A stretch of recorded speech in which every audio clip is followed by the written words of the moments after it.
Just as we rely on our circulatory system to carry blood through our body and keep us healthy, the United States has a system to keep money moving and keep the economy healthy. It's called the payment system. It's important for Americans to feel confident about the payment system. That's one reason the Federal Reserve was charged with making sure that our monetary circulation system stays in good shape. How does the Fed do that? We maintain accounts, process checks, and electronically transfer funds. The Fed also distributes and receives currency in coin and keeps currency in good condition and in circulation to make sure that we can keep up with the public demand.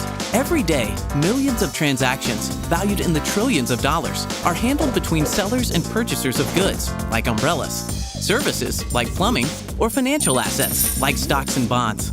The Fed has been working hard for the past 100 years to keep this monetary circulation system healthy. To do this, we watch over different kinds of payments. Wholesale payments that transfer large sums of money between banks and businesses. Treasury payments that include government payments like Social Security and U.S. savings bonds. And retail payments that transfer smaller value funds between consumers and businesses. As consumers, we're most interested in retail payments, so let's focus on those. Retail payments can cover anything from making a car insurance payment that's automatically debited from your account, to paying your bills online, to using your debit card or credit card to purchase ice cream or a new dress.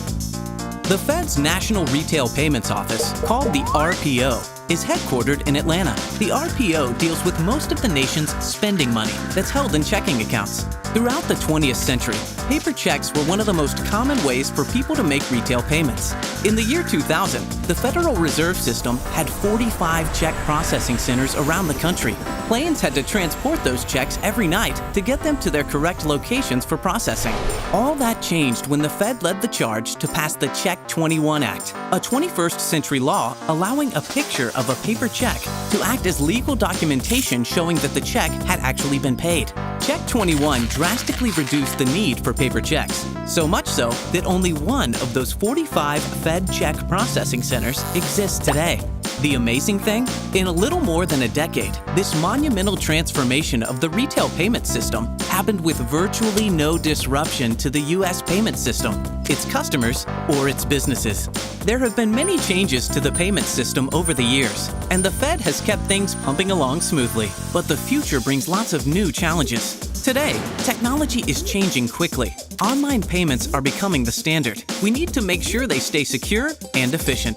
That's why the Atlanta Fed started an internal think tank called the Retail Payments Risk Forum, or RPRF, to convene a range of experts to think about security issues, law enforcement, the banking community, payment providers like credit card companies, and economists. Together, these partners learn all they can about the demands of online security. And while these experts don't have all the answers, they anticipate what kind of challenges are coming up next, both here in the United States and across the globe. By keeping an eye on what's going on worldwide with payment security, by anticipating what changes technology will bring, and by taking care of the largest payment system in the world, the Federal Reserve will continue to help keep America's economy going strong.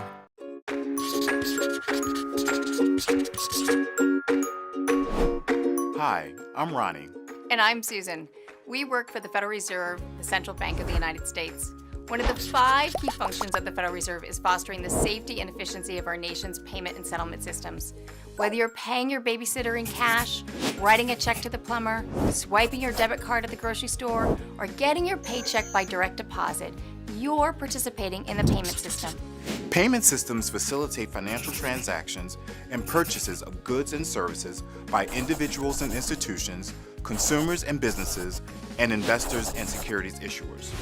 The Fed plays an important role in maintaining the integrity of U.S. payment systems and keeping cash, check, and electronic transactions moving reliably and securely throughout our economy.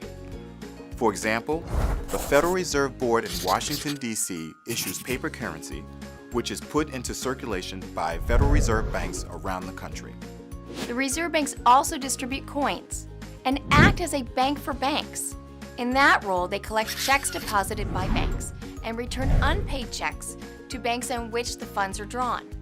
In addition, the Fed offers financial services to banks that help process your everyday credit and debit transactions. like grocery store purchases or recurring bill payments, and other more sizable transactions, like real estate purchases or security transfers, between and among businesses, banks, and individuals. The Fed also acts as the government's bank, providing services such as maintaining the Treasury Department's transaction account and issuing and redeeming U.S. government securities. And the Fed is also responsible for developing certain regulations and supervisory policies for elements of the payment systems. For example, over the years, the Fed has adopted rules that facilitate electronic collection and return of checks and that limit debit interchange fees. The Fed also conducts research on payment systems design, risks, and technological innovation, and looks at usage trends to ensure these systems are evolving and keeping pace with the needs of the people and businesses who rely on them. Collectively, these efforts support the smooth and efficient operation of the nation's payment systems and promote the stability of our financial system and economy. Welcome to Understanding the ACH Network training. As more and more checks are being converted to electronic transactions, the ACH volume is steadily growing, especially with the introduction of same-day processing.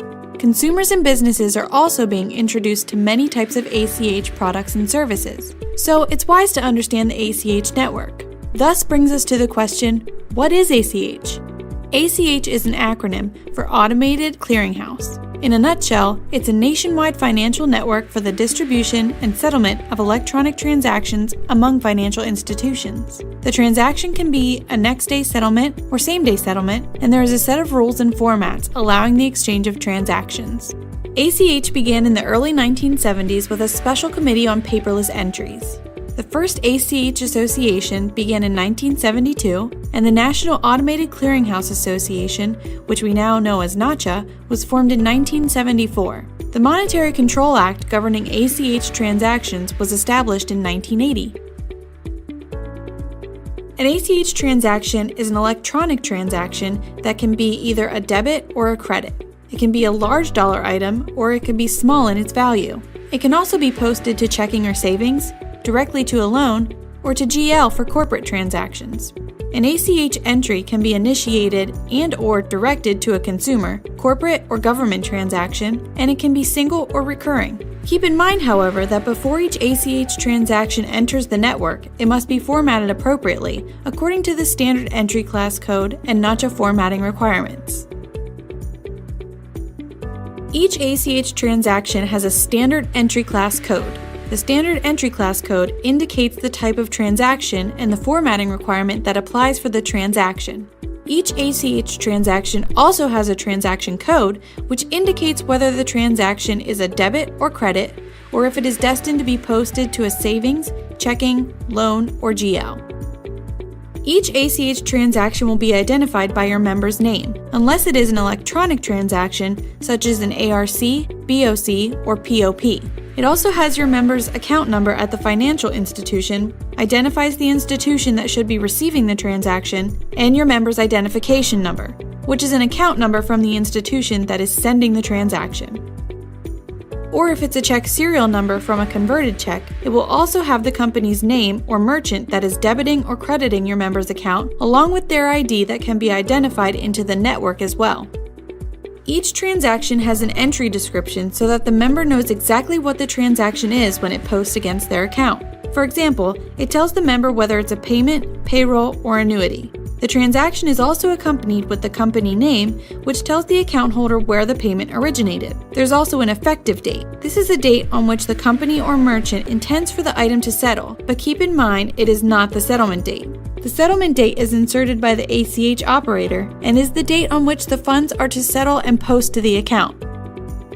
There's also the routing number of the originating depository financial institution. Lastly, there's a trace number. Trace numbers are assigned by the originating financial institution. The trace number is used for research by both the originating institution and the receiving institution and used in the return process. Some examples of credits for consumer transactions are on the screen, such as payroll, dividends, and pensions. Pre-notifications are test transactions using $0 transactions to validate consumer account numbers. It is recommended, but optional, to validate credits so that the intended recipient receives his or her funds when live transactions are created. Some examples of debits to a consumer's account will be insurance, mortgage, and loan payments. It can also be at the point of sale, internet transactions, telephone transactions, truncated or converted paper transactions. Unlike credits, authorization is required for most ACH debit transactions. The authorization can be obtained in different forms depending on how the transaction was initiated, and the proper standard entry class code will be assigned. Like credit transactions, a pre-notification is optional for debit transactions. Some examples of corporate transactions or company-to-company transactions include intracompany payments and state and federal tax payments. Like some consumer transactions, corporate transactions carry addenda information, and they are generally large dollar transactions. So keep in mind, different rules apply. Let's take a few minutes now to look at what isn't an ACH transaction. Wires are not ACH transactions. Wires follow different regulations and guarantee funds same day, usually consist of high dollar amounts, and are single payments. Some other payment methods that are not ACH are debit cards, simply because we can use them offline and it requires a network and proprietary rules. Credit cards, because they're a line of credit, and ATMs because they're card-based with a PIN and are usually online. Now that we have defined ACH and understand why we need to know about ACH, as well as the different types, let's look at the participants. We have what's called an originator, originating depository financial institution, ACH operator, receiving depository financial institution, and receiver. An originator is the party which initiates the ACH transaction. Again, it can be a company, a government agency, or a person. The originator is the party which obtains the authorization from the receiver.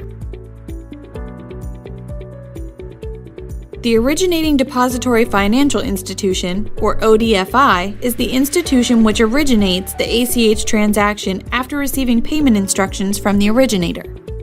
Keep in mind that for transactions to enter the ACH network, it must be done by a financial institution.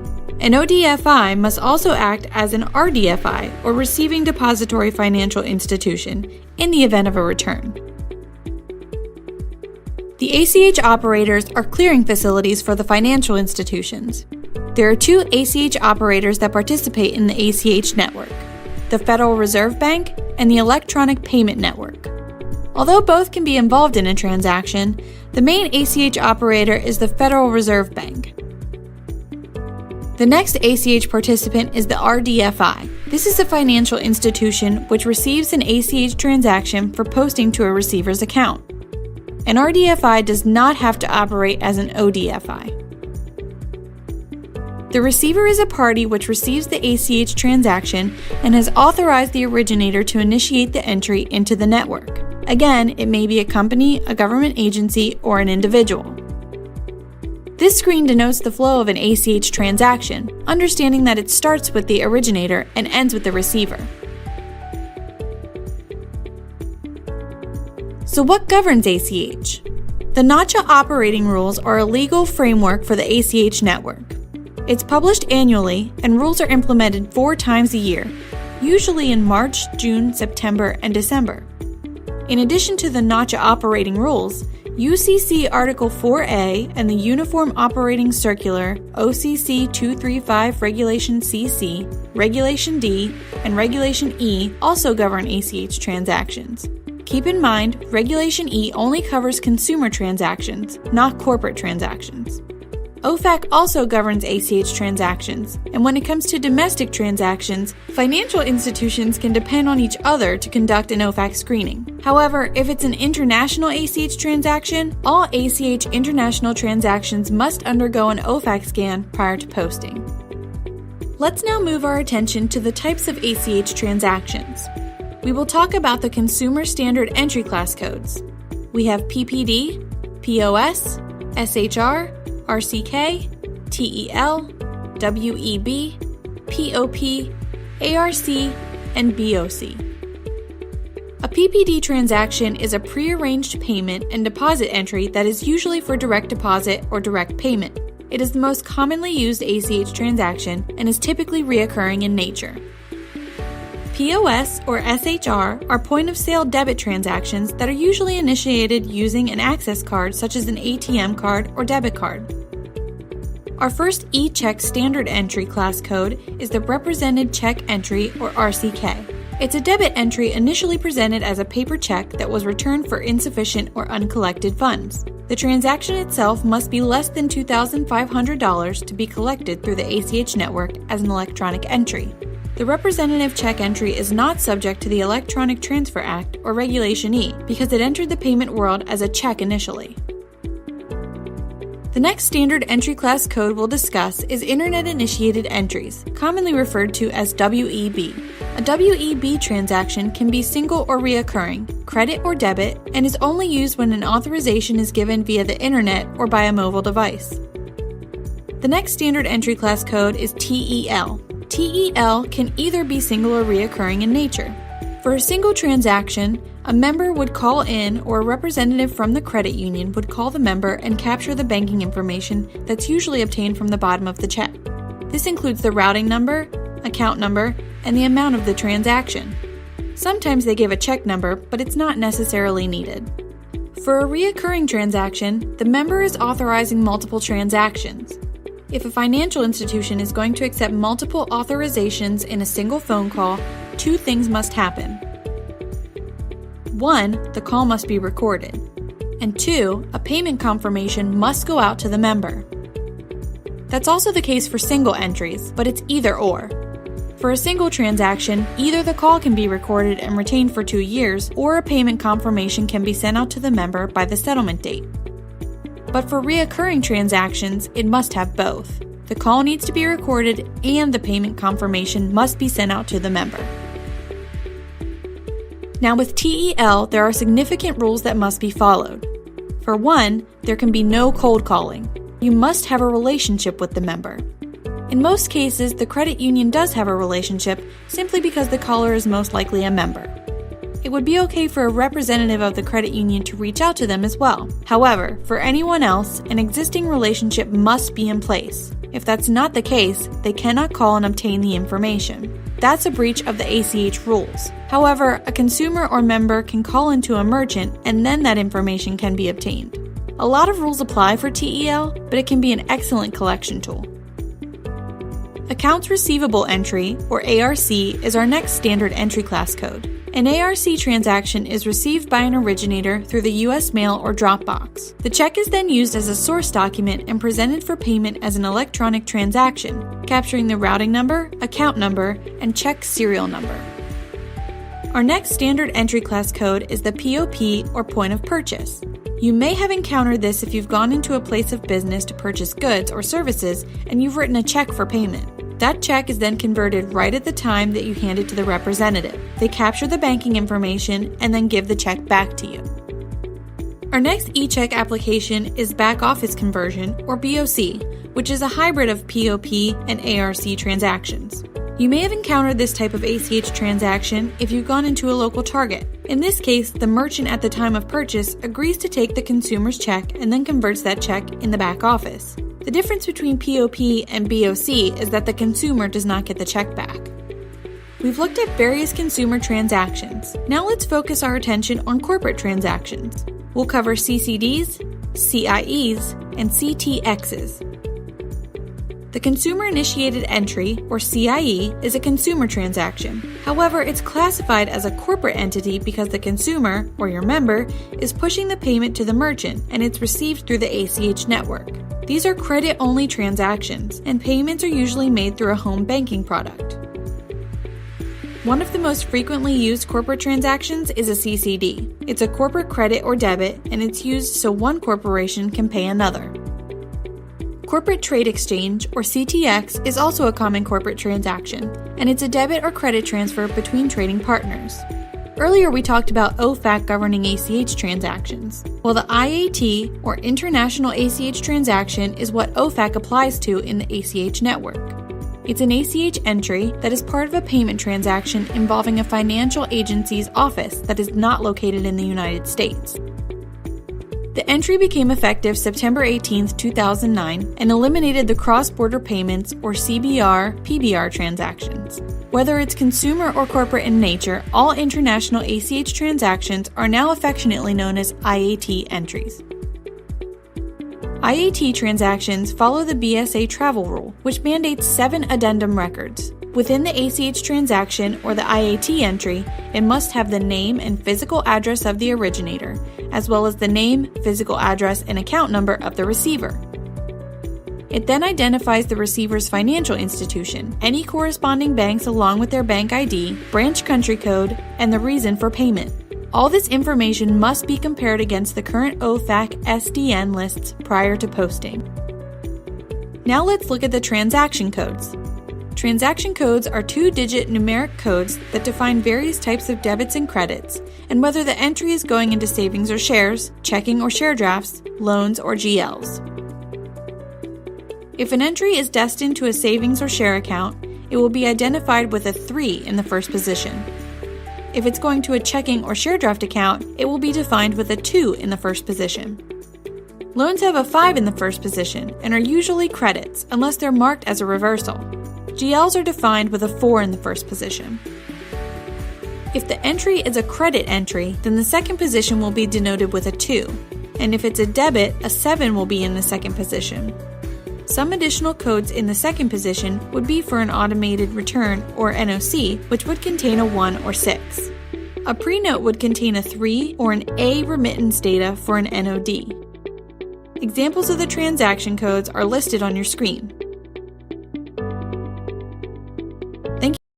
Formerly known as the Federal Reserve Wire Network, FedWire is a real-time gross settlement funds transfer system operated by the United States Federal Reserve Banks that enables financial institutions to electronically transfer funds between its more than 9,289 participants as of March 19, 2009. In conjunction with Clearinghouse Interbank Payment System (CHIPS), operated by the Clearinghouse Payments Company, a private company, FedWire is the primary U.S. network for large value or time-critical domestic and international payments, and it is designed to be highly resilient. In 2012, CHIPS was designated a systemically important financial market utility (SIFMU) under Title 8 of the Dodd-Frank Act, which means that CHIPS is subject to heightened regulatory scrutiny by the Federal Reserve Board. The average daily value of transfers over the FedWire Funds service in 2007 was approximately $2.7 trillion, and the daily average number of payments was about 537,000. In 2009, FedWire originated $631 trillion in transfers. In comparison, in 2007, FedAC, the Fed's automated clearinghouse service, processed about 37 million transactions per day with an average aggregate value of about $58 billion. The Federal Reserve Banks have been moving funds electronically since 1915. In 1918, the banks established a proprietary telecommunications system to process funds transfers, connecting all 12 reserve banks, the Federal Reserve Board, and the U.S. Treasury by telegraph. Treasury securities became transferable by telegraph in the 1920s. The system remained largely telegraphic until the early 1970s. Until 1981, FedWire services were provided free and were available only to Federal Reserve member banks. The Depository Institutions Deregulation and Monetary Control Act of 1980 required most Federal Reserve Bank financial services to be priced, including funds transfers and securities safekeeping, and gave non-member depository institutions direct access to these price services.